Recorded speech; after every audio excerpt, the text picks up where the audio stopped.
Welcome back to Black News Tonight. As we've reported earlier in the show, the Board of Trustees at the University of North Carolina earlier today voted 9-4 to grant Nikole Hannah-Jones tenure. If she agrees to join the faculty, her position is expected to begin in this upcoming fall semester. To discuss what led to today's board meeting and the recent decisions around it, I am now joined by Erika Wilson, who is professor of law at the University of North Carolina, and I'm also joined by the president of the Black Student Movement at UNC, Taliajah Vann. Thank you both for joining me. Erika, how did we get here today? Well, I think it's been a long time coming. I think this is the horrible events that have happened with Hannah Nikole Jones, really the capstone of a long, winding road at UNC Chapel Hill, in which the governance systems have fallen apart and have been intertwined with politics in ways that are unforgivable and unacceptable for any university. And so, while I was happy to see the ultimate 9-4 vote today, I would be remiss if I didn't honestly say that I'm tired. I mean, this has been a long, winding road, and I hope that we can take steps now to hold folks accountable and move away from the entwinement of politics with our faculty governance. I think part of why I asked the question, Taliajah, about how we got here is because I don't want people to ever think that this outcome would have happened without organizing, without struggle, without putting a spotlight on this. And one of the main people who put a spotlight on this issue were students. You and other students have been making, as John Lewis would say, good trouble since day one. In your estimation, how important was the constant protest that pushed the board? I think that it was imperative to us having the decision that we do right now. You hit the nail on the head, in my opinion, in saying the university, the Board of Trustees, they absolutely would not have taken further action if there had not been such insurmountable pressure coming from the Black student movement, coming from the Carolina Black Caucus, and seeing Black undergrads, grad students, alumni all rallying together behind this issue, and all of us standing in solidarity with Nikole Hannah-Jones. There's no way that you all would have ultimately called this session and held this vote because you were not interested in giving Nikole Hannah-Jones what she deserved. I think that ultimately our Board of Trustees is interested in maintaining the structures of white supremacy on this campus, and to do that, you work hard to keep Black women out of the classroom, to keep Black professors out of the classroom, and to keep Black professors on this campus from having tenure. When you deny tenure to these people, you end up in a situation where you have cycles of Black students, different classes being pushed out of the university as we graduate. And as student leaders leave and graduate from the university, the buck stops. And you have new students coming in afterwards, picking up the fight, starting again from square one to talk about the issues that have been plaguing our community for decades. And you guys, as an administration, are happy to see us not be able to finish getting whatever we tried to accomplish done because we don't even have the representation, resources, and tenured Black faculty on this campus to continue to support us as we do these, as we engage in these fights. Ultimately, I think it's all cyclical and it's very deliberate. Professor Wilson, and forgive me for not using your title earlier. Talk to me about what tomorrow looks like. Nikole Hannah-Jones now has tenure, but some faculty of color have already left. I've spoken to some of them who say they're still considering leaving. And there are these climate issues, these cultural issues, these structural issues at the university. Are you optimistic at all that things will move in a better direction now? Well, I want to be clear that the damage has already been done.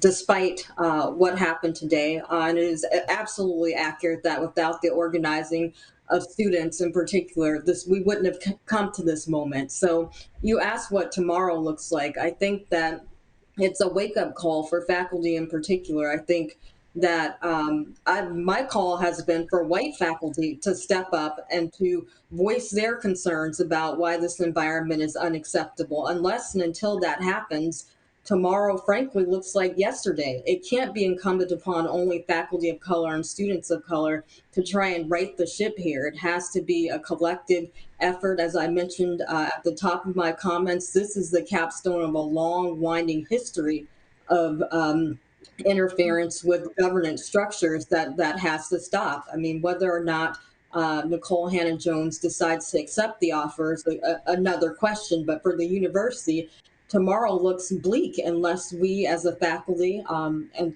faculty in particular, I say faculty and not students, because we're supposed to be there to educate the students. It shouldn't be incumbent upon the students to be the change catalyst. Faculty need to step up and say no more. This is not acceptable, and try and right the ship.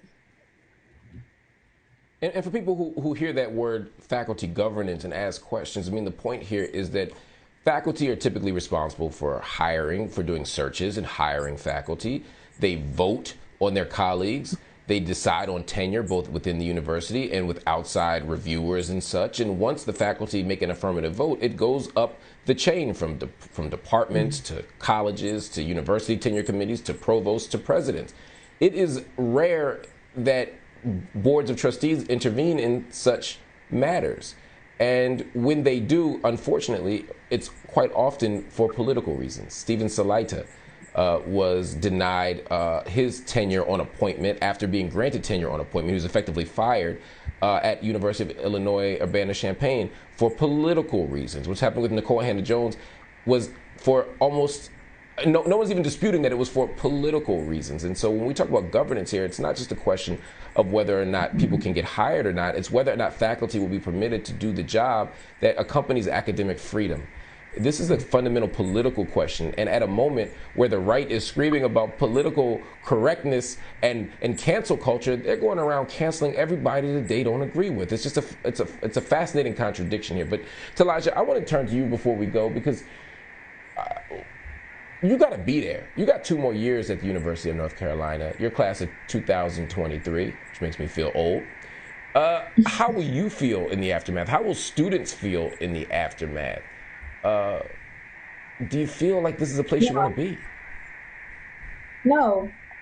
It's absolutely not a place that I want to be. I am proud to be on the ground organizing for my community every day. I'm proud to be one of the people, one of the many student leaders leading this fight and being at the helm, again, rallying for our community and making sure that our university and administration know we are here, we are watching you, we are holding your feet to the fire. And this executive board of the Black Student Movement is interested in one thing, and that's action.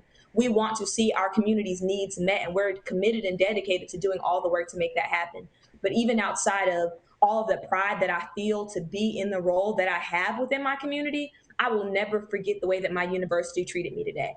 For you to have Black students standing peacefully in this board meeting in solidarity with Nikole Hannah-Jones, and to have the police sicked on Black students like we're dogs to kick us out of this space, students being beaten, my vice president being punched in her face by an adult man today, an adult Black officer, Officer Holland, that happened today.